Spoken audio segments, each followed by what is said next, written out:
2 years ago, my roommate, let's call him Greg, and I were looking for aliens. Not in like a super cool mystery kind of way, more like scientific research.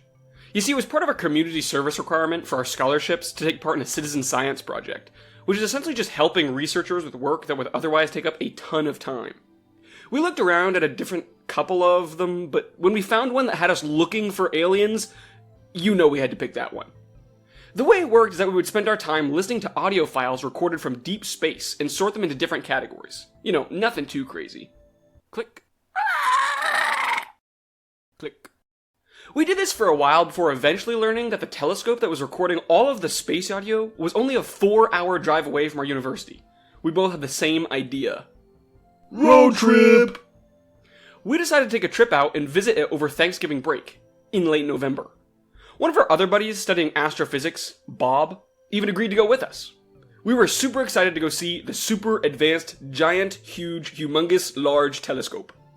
There was only one issue, however. Because the telescope was a listening telescope and not a seeing telescope, it had a few interesting quirks. The most interesting being that it could hear radio waves. So, in order to keep their research as pure as possible, the researchers positioned themselves in the middle of a huge telecommunications dead zone. That means no phone service and very few buildings of any kind were around the structure. If we wanted to visit the observatory and stay the night, we were going to have to camp. Now that wasn't a huge deal, or it wouldn't have been, had I ever been camping before, or had it not been the end of November. I wasn't super worried, but when I went home and told my parents our plan, they got very worried. They rushed around getting me things I hadn't even considered that I would need. When they offered to get me a winter sleeping bag, I was like, nah, it'll be fine. They're all the same anyways. They were worried about the dead zone, and they were worried about the cold, and then they were worried about something I hadn't even considered. They were worried about bears. I knew bears could be an issue, obviously, but I hadn't really considered how much of an issue they would be until my dad handed me a Super Blaster 9000, put his hand on my shoulder, and said, "If there's a bear, you take care of it." So I then became a little worried. Like, after that, I was, not super excited to go meet the bears. He put it at the bottom of my camping case right as I was getting ready to leave. I was getting into my car when my brother pulled into the driveway. He walked up and we talked for a moment before he said, "Be careful of the bears," and handed me a machete. "It probably won't do much, but just in case." So now at this point, I'm pretty much like, not only is there a bear in the woods that I will see, it will be actively hunting me and probably armed with a great sword. Anyways, I leave the house and meet up with my two friends in the mid-afternoon. By the time we had driven to our camping site, the sun had set. We stayed out of Greg's truck and the cold was bitter. 30 degrees Fahrenheit. That's just below freezing for you non-Americans out there. We set up our tents next to each other and ate a small snack. Then we spent some time playing cards by a little fire we made, but when our hands turned blue and Bob lost a finger, we decided it was probably time to go get some sleep. I laid on the block of ice that the ground had become for probably an hour before finally being able to actually, get any sleep whatsoever at all. I'm not sure how much time had passed until I awoke again, but it could not have been very much. I figured the freezing temperature had woken me up, so I grabbed a few glove warmers and threw them into the glacial cave that my sleeping bag had become, but they simply cried for mercy as the cold overtook them too. "Help us!" Then I laid there, just hoping I could fall asleep again. I laid and laid and laid, until I heard something outside my tent.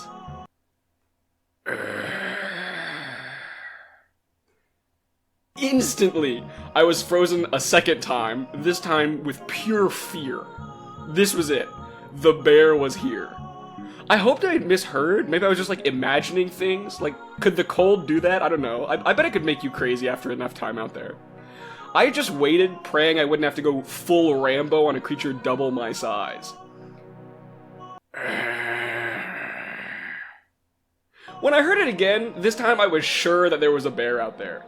It had probably already gotten Greg and Bob, my two buddies, and so I was the last one left in this scenario. I just assumed it was all up to me. Either this bear gets me or I get the bear, and that was gonna be it.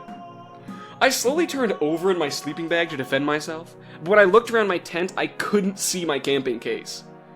I had left the Super Blaster 9000 in my case, and I had left the case outside my tent. I was cooked.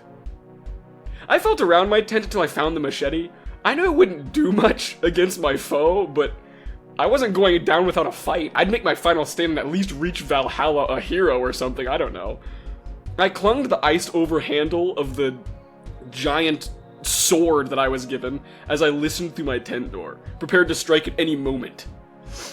My hand shook with fear, but I knew what I had to do, so I knelt there and wait until the noise came again.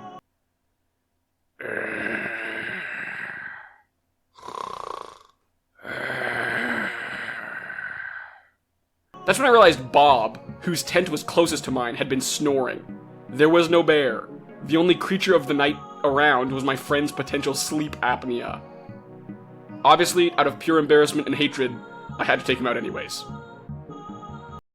Hello everyone, thanks so much for watching. I am GoBlob, also known as Talon, and this little animated video was the first of hopefully a bunch of different animated videos, but we will see. But yeah, if you enjoyed, please consider subscribing to stick around and liking the video. It helps out a ton. I don't really have anything else to say. Oh, join the Discord. Make sure to join the Discord if you haven't. It should be in the description. And other than that, I think that's everything I have. So, have a good day. Do something creative. See you in the next one. Bye-bye.